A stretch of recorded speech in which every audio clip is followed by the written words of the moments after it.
Kita ingin berbincang mengenai pencerahan dan juga perspektif kesihatan awam mengenai beberapa perkara. Pertamanya mengenai jumlah kes yang baru yang dicatatkan pada hari ini berkaitan dengan COVID-19 dan juga kita ingin berbincang mengenai pelaksanaan PKPD pentadbiran TEMCO di Kota Star.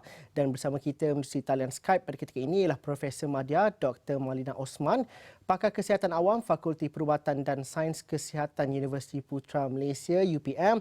Assalamualaikum, salam sejahtera. Terima kasih Prof kerana sentiasa bersama dengan kami di Astro Awani. Kami juga baru mendapat perkabaran bahawa 182 kes baru dicatatkan pada hari ini, tapi masih lagi banyak info yang kita perlu terima sebentar lagi. Tetapi saya ingin bercerita dan juga bertanyakan soalan mengenai pelaksanaan PKPD pentadbiran yang melibatkan 28 mukim dan lebih 300,000 penduduk yang terjejas di daerah Kota Star. Bagaimana Prof kita dapat fahami langkah yang diambil oleh KKM ini dan daripada sudut ujian saringan? Kerana kalau kita lihat kepada jumlah yang begitu ramai dan juga banyak, siapa yang perlu diutamakan terlebih dahulu dan bagaimana kita dapat fahami langkah gerak kerjanya Prof? Okay, Waalaikumsalam warahmatullahi. Dengan angka 182 tadi kita telah mencatatkan 3 hari berturut-turut kes aktif lebih daripada 300. Perkembangan ini dari segi kesihatan awam bagi saya agak membimbangkan dan kita harap kes dapat diturunkan dalam masa seminggu atau 2 lagi. Berkenaan dengan TEMCO ataupun kita sebut sebagai Perintah Kawalan Pergerakan Berusaha yang diperketatkan. Kepentingan untuk mengadakan, untuk menguatkuasakan langkah ini adalah kerana kita perlu memberikan tumpuan kepada kawasan-kawasan berisiko yang mempunyai pendedahan yang agak tinggi sehingga kita sebut potensi berlakunya kes ataupun kluster yang baru tu dapat berlaku bila-bila. Jadi ini penting untuk mengekang penularan wabak ke tempat yang berhampiran ataupun ke tempat-tempat yang lain, dan di samping itu membolehkan aktiviti pengesanan kontak langsung ataupun kontak tracing ni dapat dilakukan dengan lebih berkesan. Sebab kalau kita tak buat TEMCO ni, ada berlaku pergerakan individu satu tempat ke tempat yang lain dan menyukarkan langkah-langkah untuk mengesan kes-kes yang mungkin telah pun positif tapi masih bergerak bebas dalam komuniti. Dan kedua-dua ni penting untuk kita mengekang wabak ni ke tempat-tempat yang lain, seterusnya dapat mengekang kewujudan kluster-kluster yang baru.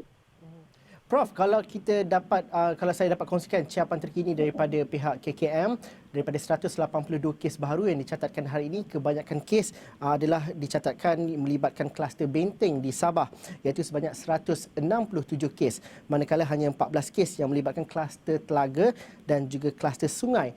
Dan kalau kita memahami TEMCO yang dijalankan di 2 kawasan, di Kota Star dan juga di penjara Tawau itu, kes jumlah yang banyak 167 ini mungkin rakyat tidak perlu terlalu gusar kerana ini dalam persekitaran yang terkawal dan ianya juga boleh dicegah. Pandangan Prof supaya kita dapat mengimbangkan dengan angka yang besar ini dan kita fahami bahawa ianya dapat dikawal dalam persekitaran yang tertentu Prof. Khususnya kalau kita merujuk kepada TEMCO di penjara Tawau. Okey, kalau institusi seperti penjara tu, memang kita nampak institusi itu adalah dalam keadaan yang tertutup. Tapi kalau antara kita pernah pergi ke dalam kawasan penempatan dalam penjara, kita boleh saksikan bahawa ada interaksi di situ, kaki tangan dan juga keluarga masing-masing. Dan keluarga masing-masing itu ada kontak juga dengan komuniti luar. Sebahagian besar daripada penghuni di dalam penjara dan juga tahanan yang berkenaan, dari masa ke semasa pasti ada komunikasi dengan staf yang menjaga tempat tersebut. Jadi dengan memahami rangkaian komunikasi ataupun hubungan seperti mana yang saya sebutkan tadi, kemungkinan untuk penularan itu berlaku ke dalam masyarakat tetap ada. Jadi bukanlah apabila kita kata kalau berlaku dalam satu institusi saja, kegusaran itu dapat kita bendung, tapi bagaimanapun perlu compliant ataupun kepatuhan kepada SOP itu dipatuhi oleh semua bagi mengelakkan ia lebih luas menular dalam komuniti. Bagi mereka yang berada di daerah Kota Star, Prof, bagaimana kita dapat fahami keadaan mereka sekarang? Kerana sudah pasti bagi sebilangan penduduk, mereka perlu mengetahui sama ada mereka perlu disaring atau tidak, satu perkara. Dan juga bagaimana pematuhan SOP cukup-cukup penting pada kali ini dan juga mematuhi atau mendengar setiap arahan yang dikeluarkan oleh pihak Jabatan Kesihatan. Jadi mungkin kita tidak mahu mewujudkan suasana panik dan mereka juga perlu bersedia untuk apabila diminta untuk menjalani saringan.